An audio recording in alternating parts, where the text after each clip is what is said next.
Cumprimento a todos os meus irmãos com a paz de Jesus. Seja bem-vindo ao estudo da lição da Escola Sabatina, número 7, a derrota dos assírios.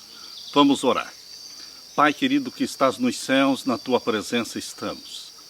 Eu me uno aos meus irmãos em busca da tua graça, pedindo que o teu Santo Espírito seja derramado sobre mim e eles, que ao abrirmos a tua palavra, ao estudarmos a tua profecia, o Espírito Santo nos traga nova compreensão, uma forma de aplicarmos estas mensagens na nossa vida, na nossa família.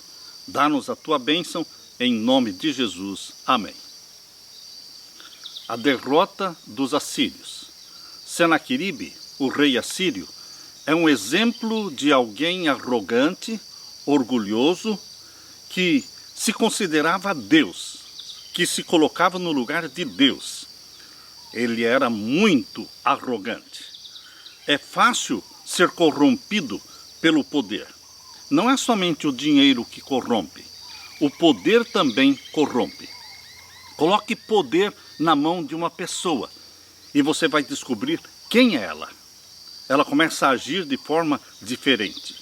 Quando coloca-se poder na mão de uma pessoa, como um líder, o próprio pastor da igreja, ele tem poder na mão. Toda a congregação, milhares de membros estão ali para servi-lo e também para ouvir a mensagem de Deus. Ele é o porta-voz de Deus. Ele está num lugar de poder. Queridos, o poder corrompe. Lembre-se, mesmo Salomão, com toda a sua sabedoria, a Bíblia diz que se corrompeu. Se corrompeu por causa do poder. E ele realmente fez coisas tolas. Ele acumulou 1000 mulheres. Ele abusou do poder. Queridos, nós precisamos aprender com a experiência de Salomão, nós precisamos aprender com a experiência de Senaqueribe. A experiência de Senaqueribe está escrita na Bíblia para que nós entendamos que Deus é zeloso do seu nome e não se brinca com Deus. O Deus de Israel foi blasfemado por Senaqueribe. Quando você visita um museu britânico lá em Londres, você vai encontrar ali cenas e imagens que foram trazidas lá do palácio sem rival de Senaqueribe.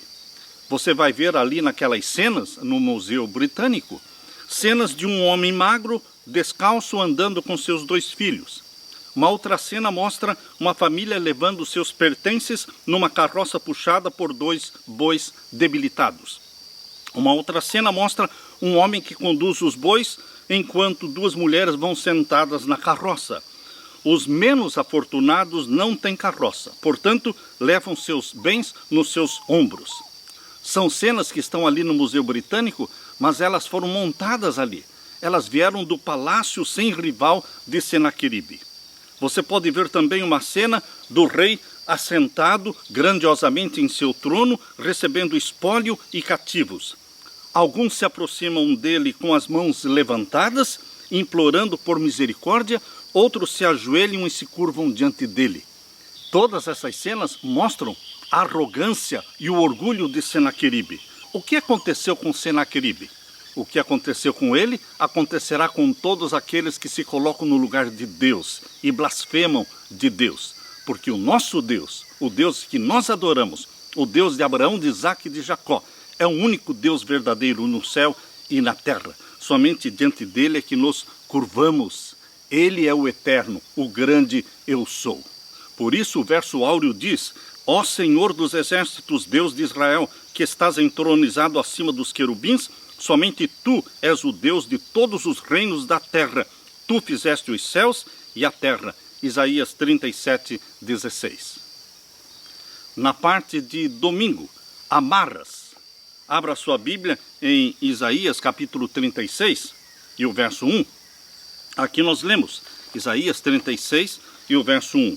E aconteceu no ano 14º do rei Ezequias, que Senaqueribe, rei da Síria, subiu contra todas as cidades fortes de Judá e as tomou. Queridos, embora Ezequias fosse um rei fiel, que andava nos caminhos do Senhor, um homem que buscava a direção e a bênção de Deus e produziu uma grande reforma e reavivamento no povo de Deus. Embora ele fosse fiel, as coisas más também aconteciam na vida dele. assim também conosco. Nós podemos ser fiéis, obedientes aos mandamentos de Deus, mas nós ainda não estamos no céu. Nós estamos aqui na terra, num campo de batalha entre o bem e o mal. Mesmo os fiéis filhos de Deus são atacados por Satanás. Mas, assim como Deus cuidou de Ezequias, Ele cuida de você também. Abra sua Bíblia em 2 Reis. 2 Reis, o capítulo 18. 2 Reis, capítulo 18. Vamos ler a partir do verso 2. Aqui nós lemos. Tinha 25 anos de idade quando começou a reinar Ezequias, e 29 anos reinou em Jerusalém, e era o nome da sua mãe Abi, filha de Zacarias. Eu fico pensando como Ezequias, que teve um pai tão ímpio, tão perverso, Acás era o pai de Ezequias, como é que Ezequias foi um filho fiel e obediente a Deus? Ah, queridos, muitos filhos de pais profanos, ateus, beberrões, viciados, muitos filhos dizem: como é que eu posso ser diferente se o meu pai era um drogado, se o meu pai era um beberrão? Como é que eu posso crer em Deus se o meu pai era um ateu? Queridos, muitos dão esta desculpa, esta justificativa. Porém, outros filhos dizem: como é que eu posso ser um drogado, um beberrão ou um ateu se o meu pai foi? Eu vi os resultados miseráveis, a tragédia na vida do meu pai. Eu não quero para a minha vida o mesmo que aconteceu para o meu pai. E então eles tomam uma decisão totalmente diferente. Assim aconteceu na vida de Ezequias. Ele viu a desgraça, ele viu a tragédia, ele viu realmente a vida do seu pai, perverso e profano, Acás.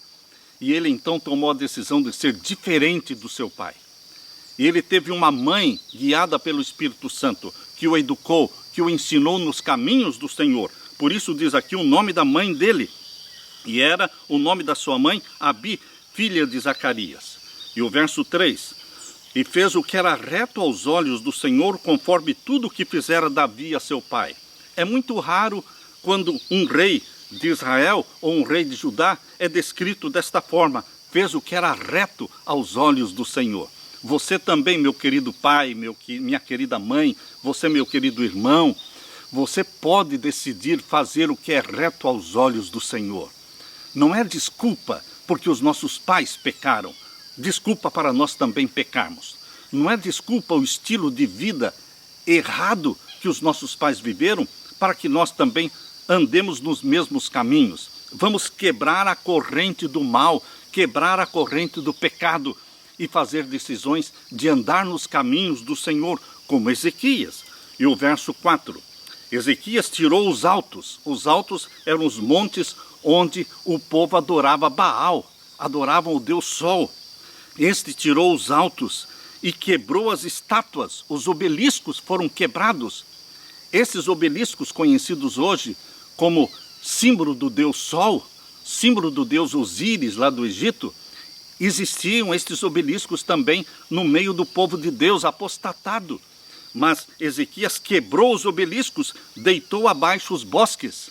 Queridos, ele cortou os bosques onde o povo de Deus estava adorando Baal, construindo seus altares na frente das árvores verdes, e ali eles adoravam Baal, o Deus Sol. Ele cortou os bosques e fez em pedaços a serpente de metal que Moisés fizera. Mesmo aquela serpente de metal que Moisés fez no deserto, ela agora estava sendo adorada, uma idolatria, porquanto até aquele dia os filhos de Israel lhe queimavam incenso e lhe chamaram Neustã. Verso 5.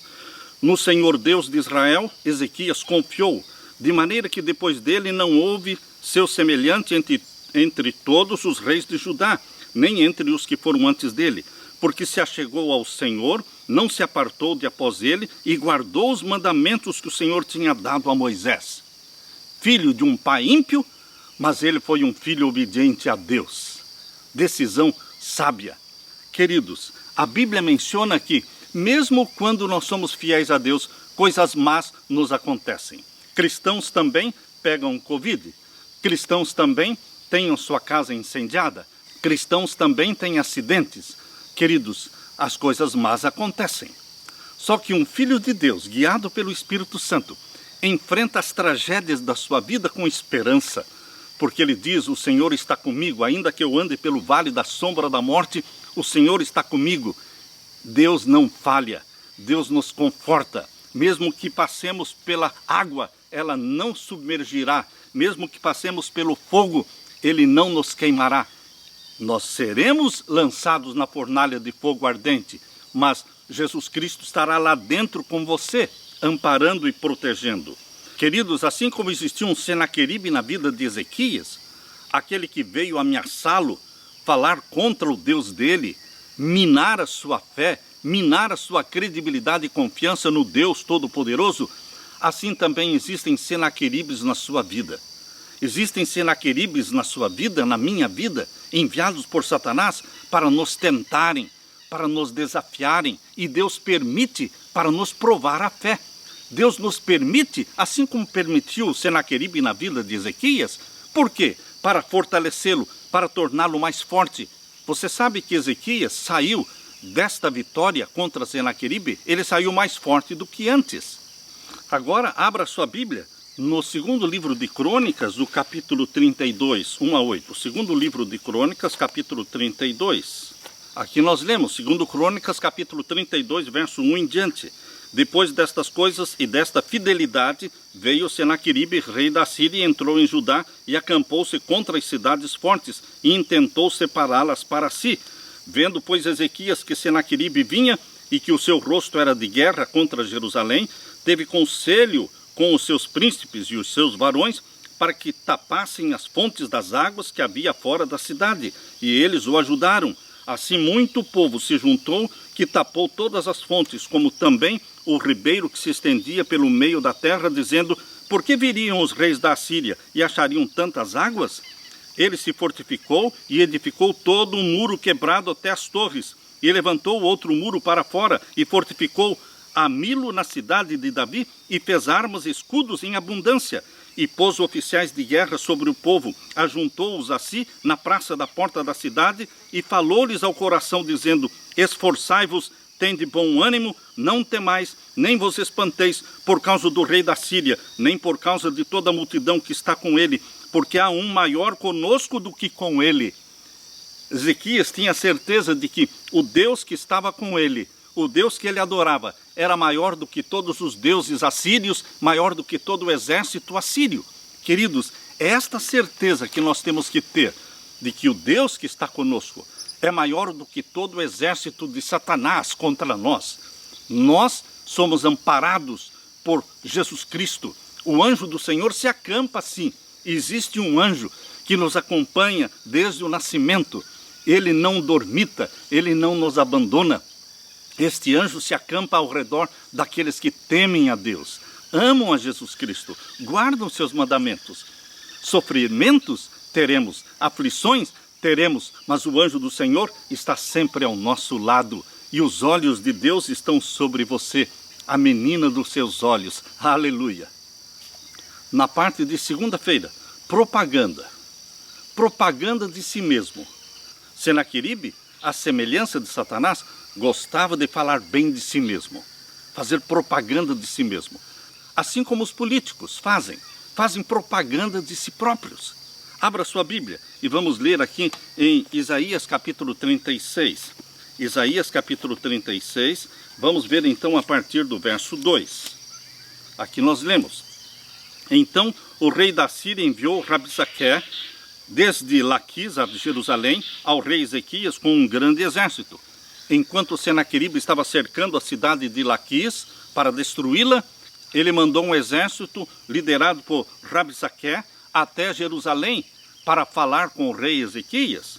Então o rei da Síria enviou Rabsaqué desde Laquis a Jerusalém ao rei Ezequias com um grande exército, e ele parou junto ao cano do tanque mais alto, junto ao caminho do campo do lavandeiro.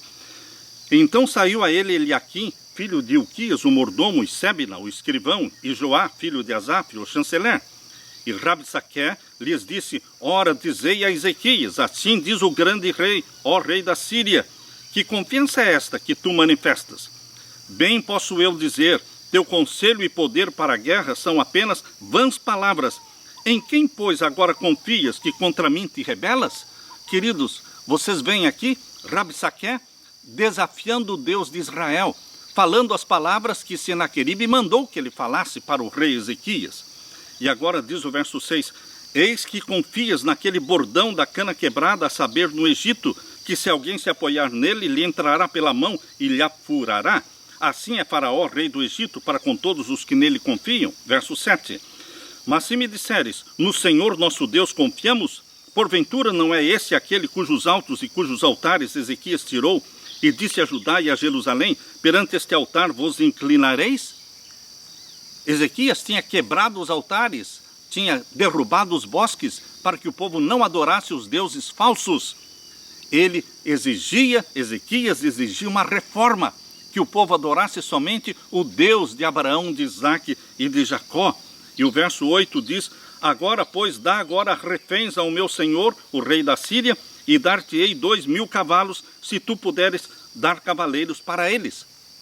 O rei Senaqueribe estava exigindo pagar tributos de Ezequias. E ele poderia fornecer para Ezequias 2.000 cavalos, se é que Ezequias tinha homens para montarem esses cavalos. E o verso 11 diz, então disse Eliaquim e Sebna e Joá a Rabsaqué, pedimos-te que fales aos teus servos em siríaco, porque Rabsaqué estava falando na língua dos judeus, e todos que estavam em cima dos muros estavam ouvindo e entendendo. Então Eliaquim pediu que Rabsaqué falasse em outra língua, na língua síria. Aqui fala, pedimos-te que fales aos teus servos em siríaco, porque bem o entendemos, e não nos fales em judaico aos ouvidos do povo que está sobre os muros. Verso 12.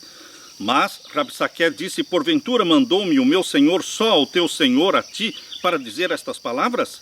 E não antes aos homens que estão assentados sobre os muros, para que comam convosco o seu esterco e bebam a sua urina? Estão vendo as palavras blasfemas, ofensivas, que o rei Senaqueribe mandou Rabsaqué falar para o povo de Deus? Que comam convosco o seu esterco e bebam a sua urina. E Rabsaqué pôs-se em pé e clamou em alta voz em judaico, na língua que todo o povo entendia. Ouvi as palavras do grande rei, do rei da Síria. Assim diz o rei, não vos engane Ezequias, porque não vos poderá livrar, nem tampouco Ezequias vos faça confiar no Senhor, dizendo, infalivelmente nos livrará o Senhor, e esta cidade não será entregue nas mãos do rei da Síria. Não deis ouvidos a Ezequias, porque assim diz o rei da Síria, aliai-vos comigo, saí a mim, e coma cada um da sua vide e da sua figueira, e beba cada um da água da sua cisterna. Verso 18, não vos engane Ezequias, dizendo, o Senhor nos livrará. Porventura os deuses das nações livraram cada um a sua terra das mãos do rei da Síria? Onde estão os deuses de Amate, de Arpade? Onde estão os deuses de Sefarvaim? Porventura livraram eles a Samaria da minha mão? Quais são eles, dentre todos os deuses destes países, os que livraram a sua terra das minhas mãos, para que o Senhor livrasse a Jerusalém das minhas mãos? Queridos, os assírios eram brutos, violentos, mas eles eram inteligentes. O objetivo deles, fazendo propaganda do rei da Síria, o objetivo deles era riqueza, poder, não apenas destruição. Por que usar de recursos para tomar uma cidade à força, se você pode convencer os habitantes dela a se renderem? Portanto, enquanto estava sitiando Laquis, Senaqueribe enviou Rabsaqué, um alto oficial, para tomar Jerusalém por meio de propaganda. Rabsaqué usou argumentos fortes. O primeiro argumento que ele usou foi: Judá não podia confiar no auxílio egípcio. Segundo argumento, Judá não podia depender do Senhor, porque Ezequias, dizia Rabsaqué, Ezequias tinha ofendido ao Senhor quando mandou tirar e quebrar os altos onde o povo adorava. Mas não, queridos, Ezequias não tinha ofendido ao Senhor quando quebrou os altos e destruiu os bosques. Ele estava produzindo uma reforma no povo de Deus. Segundo Rabsaqué, para evitar um cerco no qual o povo não teria nada para comer e nada para beber, eles deveriam se entregar, se render ao rei assírio. Seriam bem tratados, e como os deuses das outras nações conquistadas pela Síria não as tinham salvado, o Deus dos judeus não também os salvaria. Mas aí estava o engano de Senaqueribe. O Deus de Israel não é como o Deus das outras nações. Queridos, o Deus que você adora, o Deus de Abraão, de Isaque e de Jacó, o Deus Pai que enviou seu Filho Jesus Cristo para morrer por nós, esse Deus que adoramos, ele não é como qualquer outro Deus. Não é um Deus que abandona os seus filhos. Não é um Deus que deixa você passar pelo vale da sombra da morte sozinho. Ele vai com você. Este é o nosso Deus, a quem nós adoramos. Os argumentos de Rabsaqué foram persuasivos. Realmente, eles tinham destruído as outras cidades, tinham destruído os outros povos. Então ele queria que Jerusalém se rendesse. Queridos, nós não nos rendemos a Satanás. Nós não nos curvamos diante de Satanás. Nós cremos no Deus, Criador dos céus e da terra. A decisão de Ezequias foi uma decisão correta. Em meio à crise, ele escolheu confiar no Senhor. Custe o que custar, confie no Senhor. Ele cuida de você, da sua família. Aleluia. Na parte de terça-feira, abalado, mas não abandonado. Abalados seremos. Tristes vamos ficar. Quem pode ficar alegre na perseguição? Quem pode ficar alegre na doença? Mas, queridos, tristes, abalados, mas não abandonados. Temos certeza disso, que o Deus que cuidou de Jesus Cristo durante 33 anos que viveu na terra, porque Jesus Cristo é Filho de Deus. O Pai não tirou os olhos do seu Filho durante os 33 anos que viveu na terra. Deus também cuida dos seus filhos. Você é filho, você é filha. E os olhos de Deus estão sobre você. O anjo do Senhor se acampa ao seu redor. Nós temos que crer que, embora sejamos abalados, embora perseguidos, embora vituperados, embora caluniados, nós não seremos abandonados por esse Deus que já deu seu Filho para morrer por nós. Como a inteligente oratória do Rabsaqué impactou Ezequias e os seus oficiais? Vamos ver então em Isaías 36 e os versos 21 em diante. Isaías 36 e os versos 21 em diante. Mas eles se calaram e não lhe responderam nenhuma palavra, porque havia mandado do rei dizendo: não lhe respondereis. Você não precisa dialogar com Satanás. Você não precisa dialogar com os Senaqueribes da sua vida. Deixe que eles falem, deixem que eles ameacem. Você fique quieto, em silêncio. Aquietai-vos e sabei que eu sou Deus. Deixe que Deus haja. Somente confie em Deus. Então Eliaquim, filho de Uquias, o mordomo, e Sebna, o escrivão, e Joá, filho de Asaf, o chanceler, vieram a Ezequias com os vestidos rasgados. Estavam tristes, estavam realmente frustrados, mas fizeram saber as palavras de Rabsaqué, contaram tudo para Ezequias. E o que aconteceu? Capítulo 37 agora, verso 1 em diante. E aconteceu que, tendo ouvido isto, o rei Ezequias rasgou seus vestidos e se cobriu de saco e entrou na casa do Senhor. Ezequias não correu para outro lugar, ele correu para o Senhor. Quando você está em angústia, quando você está em aperto, seja aperto financeiro, aperto psicológico, aperto de perseguição, quando você está em apuros, você tem que correr para o Senhor. Foi o que Ezequias fez. Ele cobriu-se de saco e entrou na casa do Senhor. E enviou Eliaquim, o mordomo, e Sebna, o escrivão, e os anciãos dos sacerdotes cobertos de saco, enviou-os para Isaías, filho de Amós, o profeta. Ezequias entrou na casa do Senhor para orar e enviou os seus enviados aqui para o profeta Isaías. E o verso 3 diz: e disseram-lhe: assim diz Ezequias, este dia é dia de angústia e de vitupérios, de blasfêmias, porque chegados são os filhos ao parto e força não há para os dar à luz. Assim como uma mãe, quando está para dar à luz a um filho, está sofrendo as dores do parto, mas não consegue dar à luz, é um sofrimento, é uma dor incrível. Assim também Ezequias disse: agora nós estamos cercados pelo inimigo, não temos saída, estamos sofrendo as dores de parto. Queridos, Deus ouviu as orações. Verso 4. Porventura o Senhor teu Deus terá ouvido as palavras de Rabsaqué, a quem enviou o rei da Síria, seu amo, para afrontar o Deus vivo? Está vendo as palavras de Ezequias, enviadas para o profeta Isaías? Ezequias estava desafiando o profeta Isaías ao falar: porventura o Senhor teu Deus terá ouvido as palavras de Rabsaqué, a quem enviou o rei da Síria, seu amo, para afrontar o Deus vivo?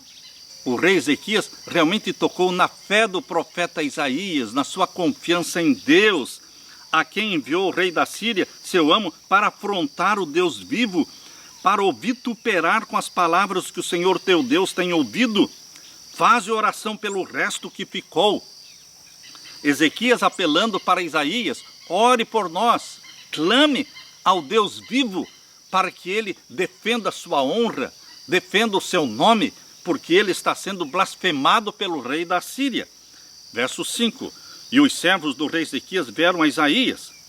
E Isaías lhes disse: assim direis a vosso amo: assim diz o Senhor, não temas à vista das palavras que ouviste, com as quais os servos do rei da Síria de mim blasfemaram.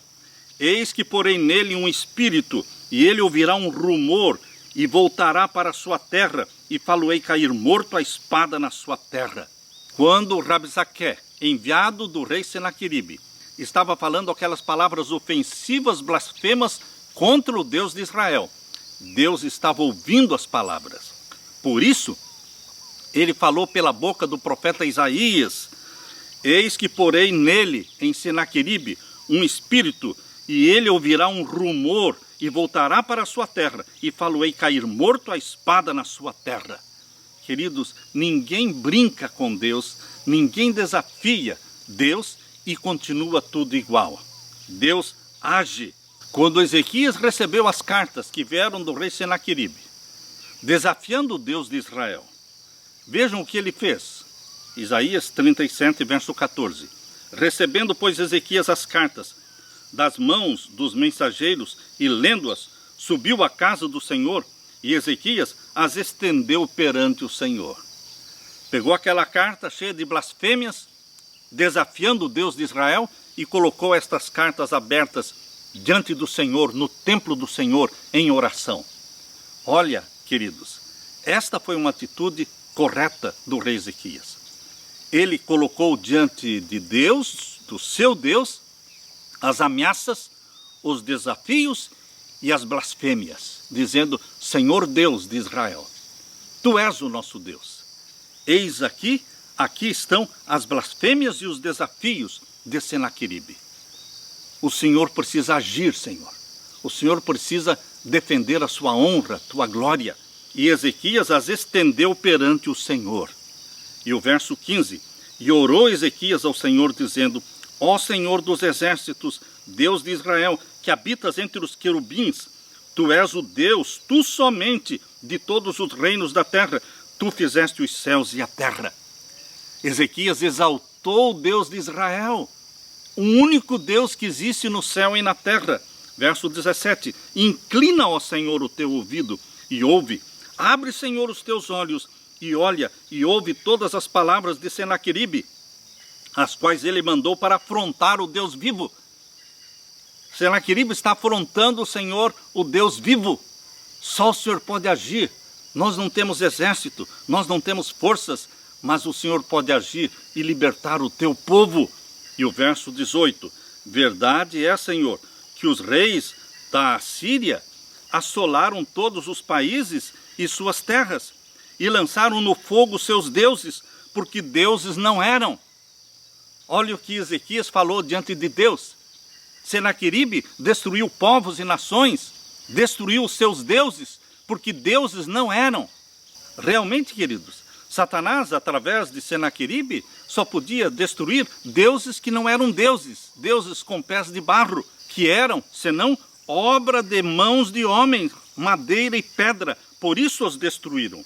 Verso 20: agora, pois, ó Senhor nosso Deus, livra-nos da sua mão, para que todos os reinos da terra conheçam que só Tu és o Senhor. Assim também você e eu podemos clamar, porque o Deus que nós adoramos é o mesmo ontem, hoje e eternamente. Quando você estiver em dificuldades, meu querido irmão, quando você estiver num beco sem saída, olhe para cima e clame para este Deus que é o único Deus verdadeiro. Ele pode fazer milagres. Ele tem 1000 formas de livrá-lo e de solucionar as suas angústias, os seus problemas. Queridos, Senaqueribe estava mexendo com o Santo de Israel. O Santo de Israel é Jesus Cristo, é o nosso Deus. Nós podemos e devemos ter a mesma atitude de Ezequias. Correr para o Senhor, colocar diante do Senhor os nossos problemas, nossas angústias, estender diante de Jesus Cristo tudo que nos perturba, tudo que nos aflige e esperarmos no Senhor. Porque o Senhor é o mesmo ontem, hoje e eternamente. Ele cuidará de você e fará milagres, como fez na vida de Ezequias. Aleluia. Na parte de quarta-feira, o restante da história. Queridos, Senaqueribe, ele escreveu a história das conquistas, das cidades que ele venceu. De acordo com os registros de Senaqueribe, ele tomou 46 cidades fortificadas. Ele sitiou Jerusalém e fez de Ezequias, o judeu, um prisioneiro em Jerusalém, e este era em sua residência real como um pássaro em sua gaiola. Mas, queridos, não existe nenhum registro de Senaqueribe falando da destruição, da tomada de Jerusalém, porque isso não aconteceu. Senaqueribe contou um pedaço da história. Ele não contou toda a história, porque toda a história mostra a derrota dele. Mostra Senaqueribe voltando para Nínive, derrotado. O Deus de Israel, uma vez desafiado, ele age. Vem a resposta. Aqui em Isaías, capítulo 37, o verso 21, então Isaías, filho de Amós, mandou dizer a Ezequias, assim diz o Senhor, o Deus de Israel, quanto ao que me pediste acerca de Senaqueribe, rei da Síria. O que é que Deus mandou falar? Verso 23, a quem afrontaste? Falando para Senaqueribe, a quem afrontaste? E de quem blasfemaste? E contra quem alçaste a voz e ergueste os teus olhos ao alto? Contra o Santo de Israel. Uma vez que a blasfêmia e o desafio era para o Deus de Israel, ele assumiu a responsabilidade. E no verso 29, Deus está falando ainda palavras contra Senaqueribe, dizendo, por causa da tua raiva contra mim, e porque a tua arrogância subiu até aos meus ouvidos, eis que eu porei o meu anzol no teu nariz. Expressões de Deus para Senaqueribe. Eu vou colocar o meu anzol no teu nariz e o meu freio nos teus beiços e te farei voltar pelo caminho por onde vieste. Você vai voltar para a tua terra, derrotado, frustrado. Verso 31.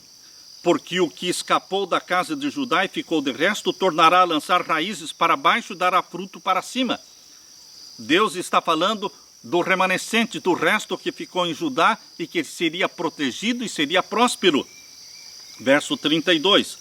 Porque de Jerusalém sairá o restante e do monte de Sião, o que escapou, o zelo do Senhor dos Exércitos fará isto. Queridos, o rei assírio tinha destruído o reino de Israel e deportado o reino de Israel. As 10 tribos se perderam, nunca mais voltaram. Ele queria fazer o mesmo com a tribo de Judá. Mas Deus não permitiria, porque o Messias viria da tribo de Judá. Se Judá fosse deportado e nunca mais voltasse, não existiria mais a promessa do Messias. Por isso Deus preservou Judá, preservou um remanescente, para que dali viesse aquele filho de Davi, tronco de Jessé, realmente o Cordeiro de Deus que tira o pecado do mundo. Ele veio da tribo de Judá. E o verso 33 diz, pelo que assim diz o Senhor acerca do rei da Síria, não entrará nesta cidade, nem lançará nela flecha alguma, tampouco virá perante ela com escudo ou levantará contra ela tranqueira. Pelo caminho por onde vier, por esse mesmo caminho voltará, mas nesta cidade não entrará, diz o Senhor, porque eu ampararei esta cidade para a livrar, por amor de mim e por amor do meu servo Davi. Eu vou amparar Jerusalém, eu vou cuidar de Judá. Ela não será destruída. Verso 36, então saiu o anjo do Senhor e feriu no arraial dos assírios a 185.000. E quando se levantaram pela manhã cedo, eis que tudo eram corpos mortos. Queridos, qual é o poder de um anjo do Senhor? Quanto poder tem um anjo do Senhor?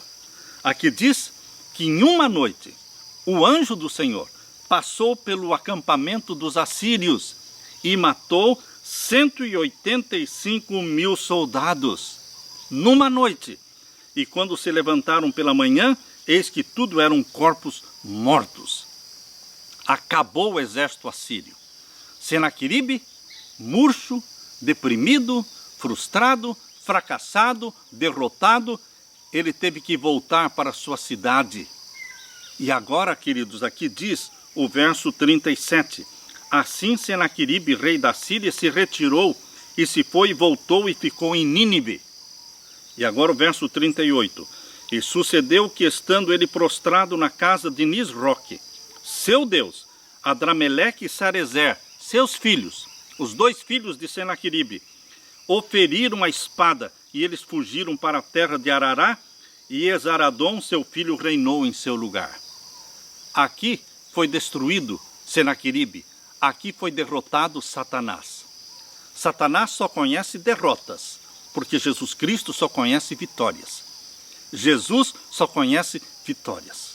O meu Jesus é o grande vencedor. Venceu Satanás lá no céu. Conforme Apocalipse capítulo 12, verso 7, houve guerra no céu. Miguel e os seus anjos batalharam contra o dragão e os seus anjos, e o dragão e os seus anjos foram expulsos do céu. Capítulo 12 de Apocalipse, verso 9. Foram expulsos. Vitória de Jesus Cristo.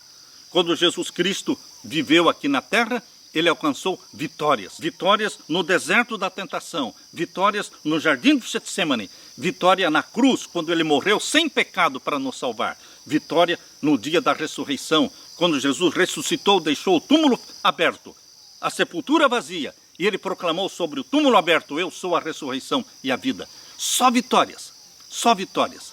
Satanás só conhece derrotas, porque Jesus Cristo é o nosso Deus, a quem nós adoramos. Queridos, esta grande e tremenda vitória do povo de Deus, do Deus de Israel, foi resposta às orações. Você e eu não podemos cruzar os braços dizendo: Deus vai agir, Deus proverá. Não, queridos, nós temos que fazer alguma coisa. Nós temos que orar, nós temos que confessar os pecados, nós temos que buscar a face do nosso Deus, nós temos que clamar. Em resposta às orações do rei Ezequias, veio a vitória. Queridos, nós como pais poderemos trazer bênçãos para os nossos filhos. Nós não podemos cruzar os braços e concordar com a apostasia. Nós não podemos cruzar os braços e falar: a igreja está apostatada, a igreja é morna, o mundo entrou para dentro da igreja. Nós temos que reagir, nós temos que buscar uma reforma dentro de casa, no nosso lar, na nossa igreja, reavivamento.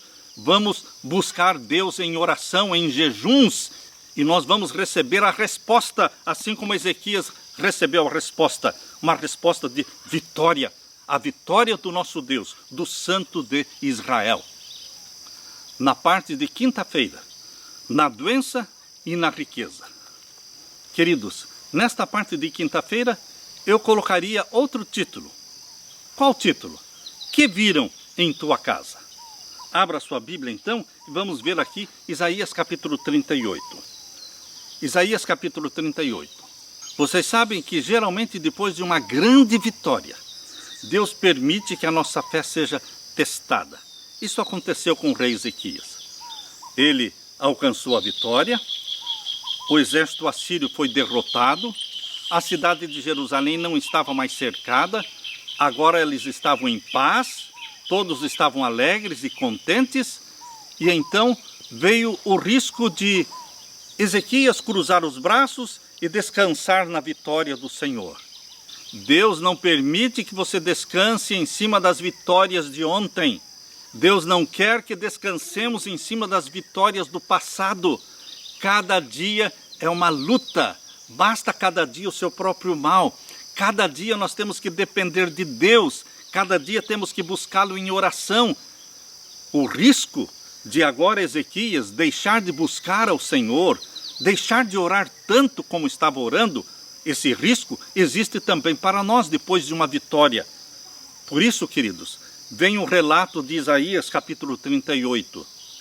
Aqui nesse capítulo 38 mostra que depois desta tremenda vitória, Ezequias ficou doente. Antes, Ezequias dependia inteiramente do Senhor, 100% do Senhor, por causa dos ataques da Assíria. Agora, Ezequias continuaria dependendo 100% do Senhor por causa da doença. Deus permitiu a doença. Primeiro, Deus permitiu que Senaqueribe cercasse Jerusalém para fazer com que o povo fizesse confissão dos seus pecados e chegasse numa reforma, uma reforma verdadeira. E agora, depois da vitória, Deus permite que venha a doença. A doença não vem de Deus, vem de Satanás, mas Deus permitiu a doença do rei Ezequias para ele continuar orando, para que ele continuasse crescendo na fé. Lemos agora aqui em Isaías capítulo 38. Naqueles dias, Ezequias adoeceu de uma enfermidade mortal. Depois da grande vitória, Ezequias ficou doente.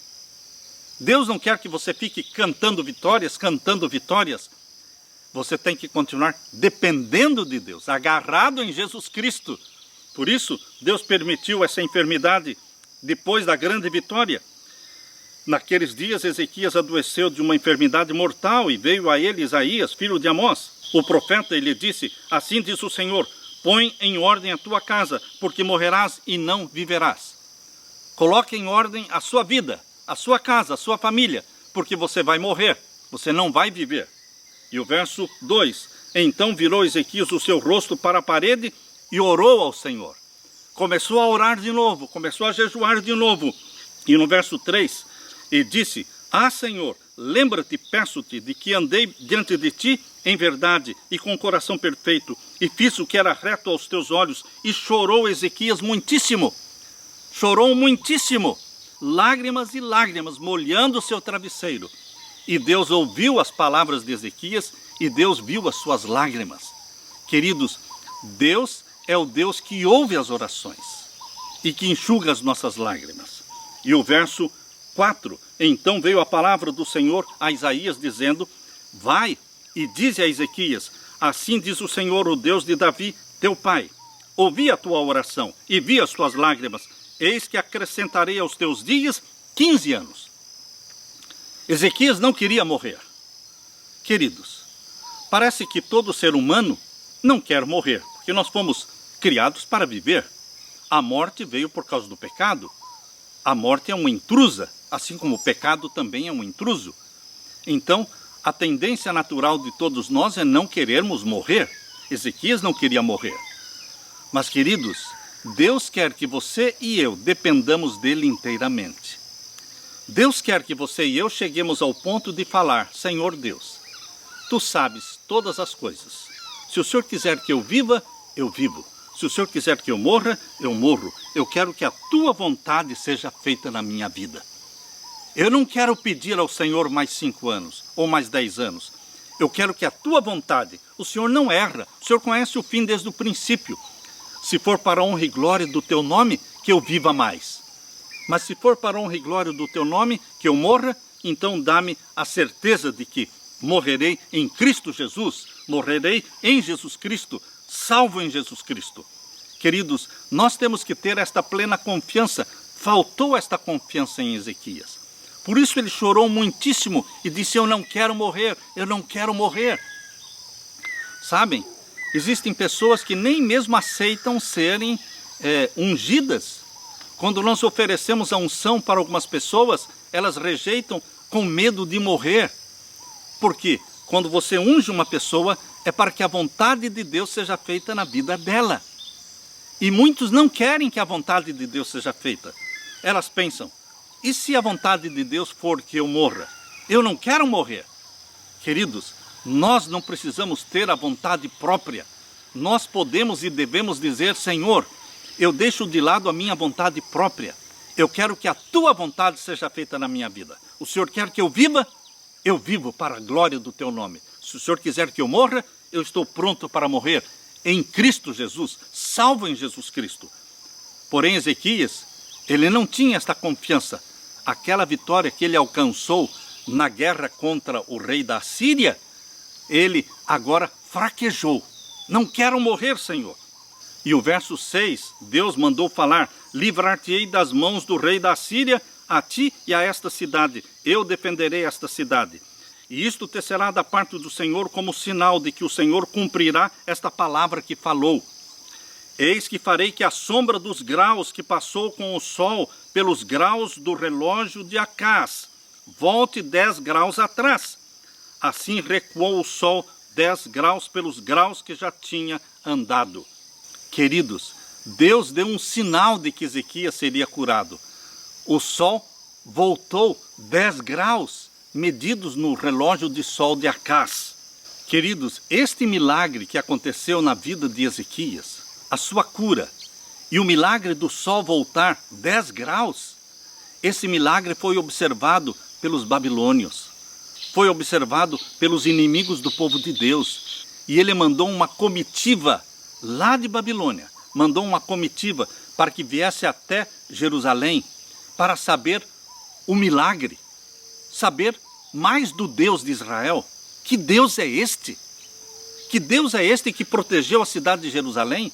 Que Deus é este que mandou numa noite e matou 185 mil soldados? Um anjo do Senhor matando 185 mil soldados numa noite? Que Deus é este?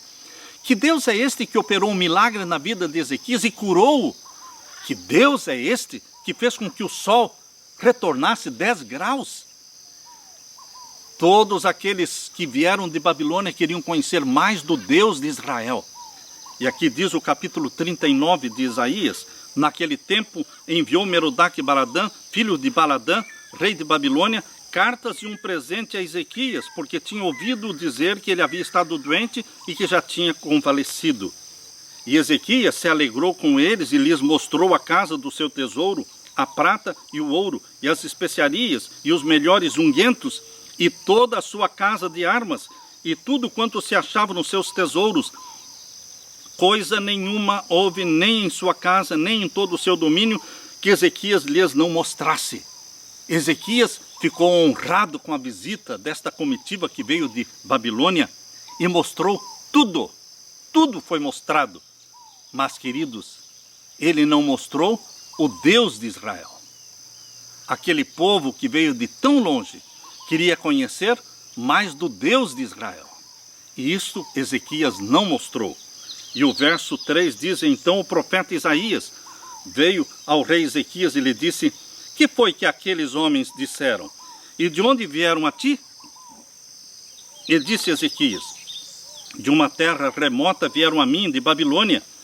E disse ele: que foi que viram em tua casa? Que pergunta, queridos. Que viram em tua casa? Ezequias disse: eles viram tudo. Tudo que tinha eu mostrei. E o profeta Isaías continuou perguntando: rei Ezequias, o que viram em tua casa? O que é que eles vieram ver aqui na tua casa? Será que eles vieram de tão longe para ver o seu exército, suas riquezas, seu ouro, suas mobílias? Não, eles não vieram para isso. Eles vieram para conhecer o Deus de Israel. E você falhou, Ezequias.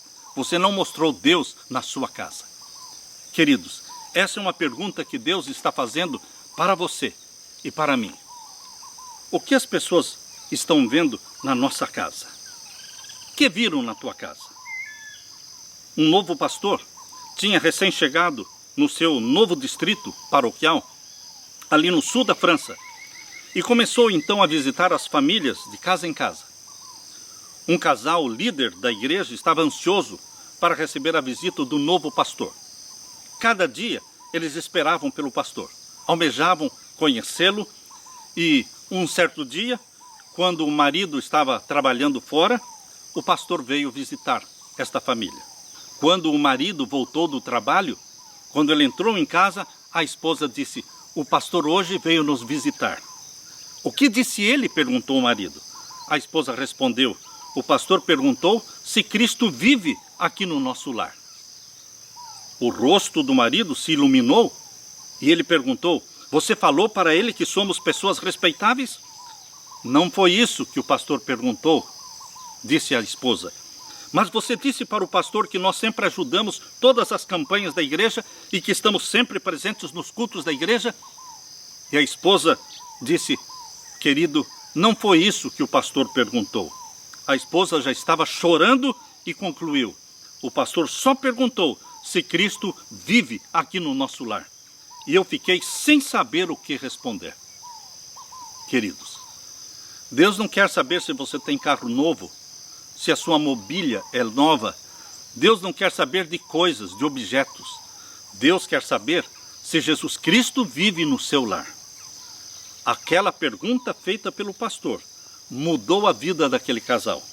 Pouco a pouco, a vida deles foi mudando, gradualmente foram crescendo no desejo de receber Cristo vivo no seu lar. Queridos pais, queridas mães, hoje eu gostaria de fazer a mesma pergunta para você marido, para você esposa. Vive Cristo no seu lar? O que veem as pessoas dentro da nossa casa? Uma jovem budista foi convidada para passar as férias na casa de uma senhora cristã. Durante os dias em que aquela jovem budista passou naquela casa cristã, ela foi convidada para ir até a igreja daquela senhora. E ela foi à igreja com aquela senhora. Quando terminaram as férias, antes daquela jovem budista voltar para o seu país, a dona da casa perguntou para aquela jovem japonesa se ela tinha gostado da sua casa e da forma como eles viviam. Oh, sim, gostei, disse a jovem budista. A sua casa é muito bonita, mas há uma coisa que senti falta e fez a sua casa parecer-me estranha. Eu fui com a senhora à sua igreja e vi a senhora adorando a Deus ali, mas eu senti falta de Deus dentro da sua casa. Como a senhora sabe, disse aquela jovem, lá no Japão, nós temos altares dentro das nossas casas para adorarmos os nossos deuses. Os deuses estão sempre conosco. A senhora não costuma adorar a Deus no seu lar? Veja uma pergunta que a jovem budista fez para aquela senhora cristã. A senhora não costuma adorar a Deus no seu lar? A mesma pergunta eu faço para você, meu querido irmão, minha querida irmã. Jesus Cristo vive no seu lar? Existem os cultos da manhã no seu lar? Quando você reúne a família, canta hinos, se ajoelha diante de Deus e consagra a sua família a Jesus Cristo? Existe o culto da noite no seu lar? Antes de dormirem, vocês se reúnem com a família, cantam hinos, confessam os pecados, agradecem a Deus pela bênção do dia e pedem a bênção para a noite toda? Hoje é o grande dia das decisões. Hoje é o dia das confissões. Não perca essa oportunidade, confessar nossas faltas, pedirmos perdão pelas nossas ofensas. Hoje é o dia de reconciliações entre maridos e esposas, pais e filhos. Que viram em tua casa? Fica com você esta pergunta. Jesus Cristo quer viver no seu lar. Jesus Cristo quer habitar no seu lar. Que Jesus Cristo seja adorado de manhã e à noite na sua casa. Que as pessoas que entram na nossa casa vejam ali Jesus Cristo, o amor de Deus, a presença dos anjos. Que Deus encha a sua vida com o Espírito Santo. Que Jesus Cristo dê para você a sua paz. Esta é a minha oração, em nome de Jesus. Amém.